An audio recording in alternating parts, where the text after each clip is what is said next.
Treasury stock and share buyback accounting. How does it work and how does it affect the financial statements? In this video we show how purchases of treasury stock or share buybacks affect the cash flow statement and the balance sheet.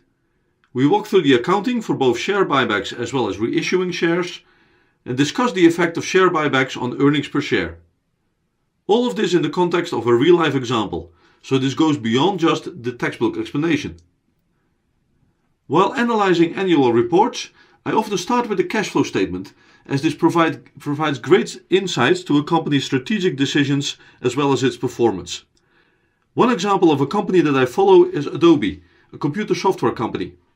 They started off their fiscal year 2017 with $1 billion in cash and ended the year with $2.3 billion. Cash from operating activities was a major inflow of $2.9 billion. Cash from investing activities an outflow of $400 million. And cash from financing activities an outflow of $1.2 billion.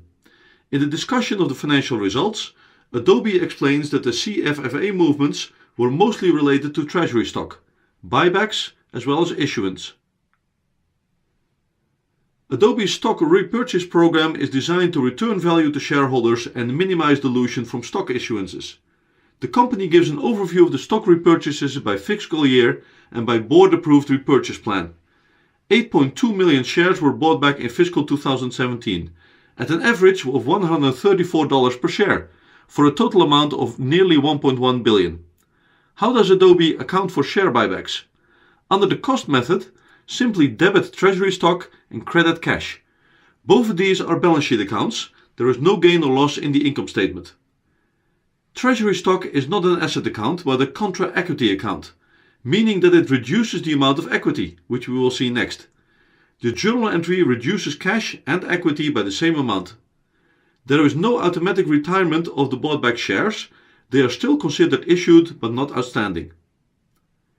This is the line item overview of the equity balance for Adobe per the year end of fiscal 2016 on the right and fiscal 2017 on the left.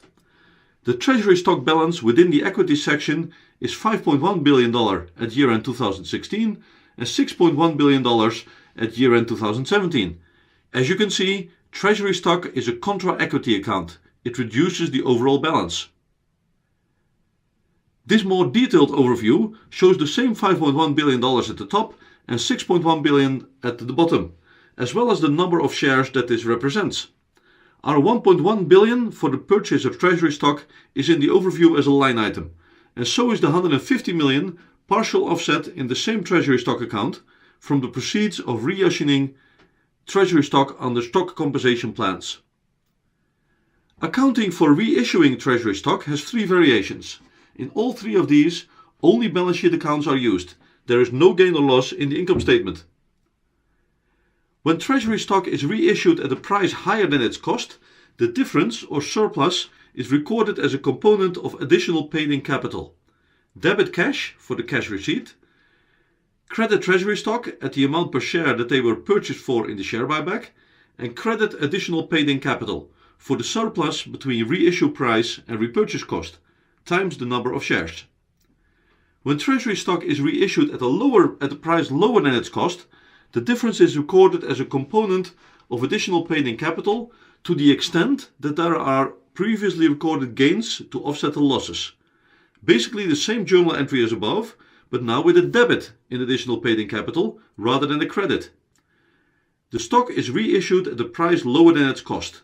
A debit in paid-in capital lowers the overall equity balance, a partial offset to the credit in treasury stock.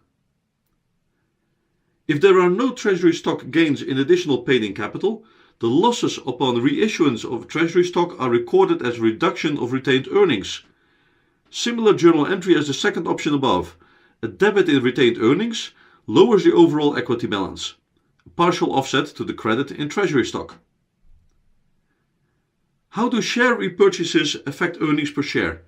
Adobe explains that shares physically delivered by December 1st, 2017 were excluded from the computations of earnings per share.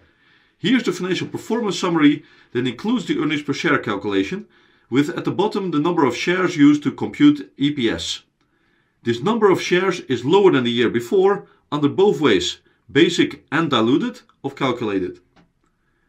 As earnings per share is net income divided by number of shares, a decrease in the denominator of the equation will help make this financial indicator go up.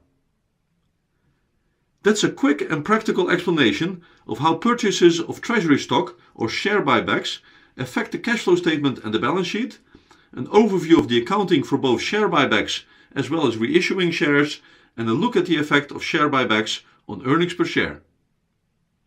Thank you for watching. If you enjoyed this explanation of treasury stock and share buybacks, then please give it a thumbs up. On this end screen there are a few suggestions of videos you can watch next. Please subscribe to the Finance Storyteller YouTube channel. Thank you.